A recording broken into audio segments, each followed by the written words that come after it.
second, guys. Everybody good? All right, go ahead. Zakai, I know you've got family down here now too, but I mean, going back closer to home. I mean, you got some friends, some other family who can get to see you play.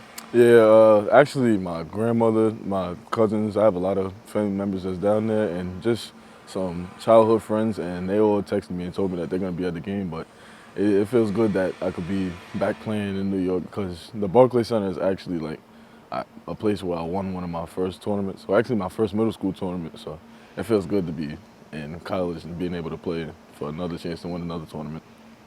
What's kind of your memories from that middle school tournament there, playing there? Uh, that's when I noticed that the courts were huge.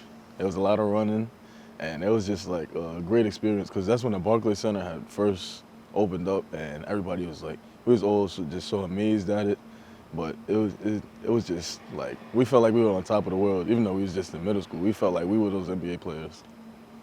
Just how big is it playing in New York in general, just for even the other guys who don't have a history of playing there? I mean, I think everybody's pretty excited. Just being in any NBA arena, even if it was in New York, but everybody knows like the history of the New Jersey Nets, and now they got the Brooklyn Nets. Coach Barnes coaching Kevin Durant and him being there, so we're all super pumped about this game. Zakai, you guys have been so good on defense, and it's so early. I mean, usually that kind of comes as the season goes on. Have you been surprised it's been that good on that end? Definitely not, because I know everybody's mindset going into every game is knowing that they have to stop the guy in front of them. So even if we get scored on one time, we feel like it's not the end of the world, but we know like, hey, I messed up. I can't let that happen. But everybody on the team, from the first guy all the way to the end of the bench, including the coaches, managers, everybody understands how we have to have that defensive DNA. Yeah, Coach still talks a lot about defense. Do you feel that you all are making the necessary improvements and changes? Oh yeah, definitely. Because we understand what we got to do on offense, but at the end of the day, if you stop somebody on defense, they can't score either. Have you seen anything out of Maryland so far? Have y'all watched them, or what have you picked up? We have watched them. A few of us on our own individually. We know what the game plan is, and we for sure gonna execute it. Is anything Julian doing surprising you? Or did you see this back in July and August?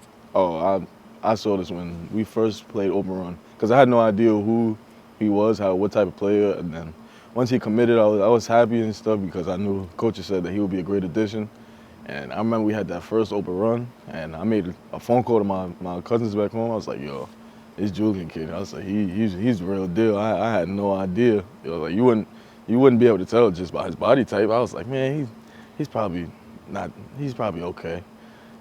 But he's not a surprise, but he is a surprise. So how about that double-double, getting that against EKU? How excited were you all for him and the development he's been able to make? Oh, super excited because he understands what on the court that he knows that he has to rebound and play defense, and that's something that he's improving on every day in and day out. But scoring, I know he's definitely gonna do that. But I love seeing him hit the glass and getting 10 rebounds. Now he better do it next game too. So Kyle, y'all had to play without Joe some and you've won. You've had to play without Santi some and you've won. You'd rather have those guys out there, obviously, but how good has it been for y'all to show that you got different guys who can step in and do different things and be all right?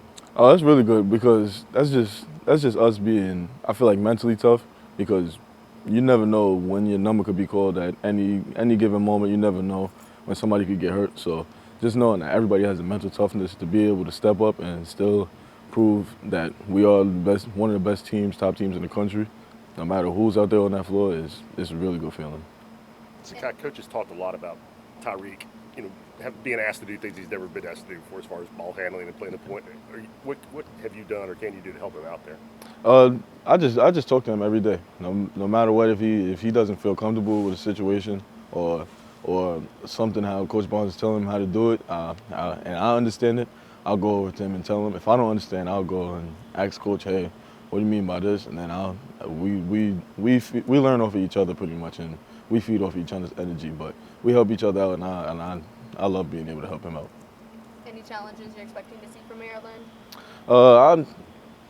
I know that no matter who we play, we're gonna get their best shot because we are one of those top teams, and we're gonna get their best shot. So we got to go out and just give them all we got, and we know we got to do. Zakai, do you still play with a chip on your shoulder when you go against these big teams? Like, almost nobody recruited you. Have you done enough now to where that's gone, or is it still there? Oh no, it's still gonna be there. It's always gonna be there. I wouldn't be the same player if I let that chip off my shoulder. So no matter if I'm playing video games on the court, no matter what, I always feel like I got something to prove every time I'm in some type of game. How much do you enjoy being a guy who people really don't like to play against? I mean, it just seems like, you know, some guys just kind of get under people's skin a little bit, and you're obviously pretty decent at it. You know? Oh yeah, I love being able to get under people's skin because it's just funny to me at the end of the day because nobody expects me to be able to do it, and I remember growing up and my cousins being able to get under my skin. So now when I see it to other people, it's like, yeah, now you're my little brother. So they're the ones who trained you basically for that a little bit, your cousins? Oh yeah. My older cousin Javon, it started off in football. I would try to like run past him, get past him, and he'll like never let me score on him or do anything. If it was football, basketball, he'll just never let up, and I would cry because I would be just wanting to win so much. And now doing that to other people is just funny to me. Do you have a favorite basketball memory in New York? I know you mentioned that tournament in Barclays.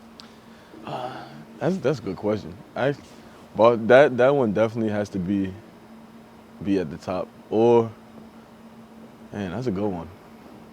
Or I would say playing in Dyckman Park. That was a really fun one because it's a lot of Rucker Park was really big back then, but now in my era, it's pretty much Dyckman Park. That's out. That's the new Rucker Park. So it was just really good to be out there and play and just knowing all the history. Kevin Durant had played there. A lot of NBA players had came through. LeBron had played. So it was just good being able to play there and just being able to say I could play on the same court as those guys. All right, Zakai, thank you. No problem.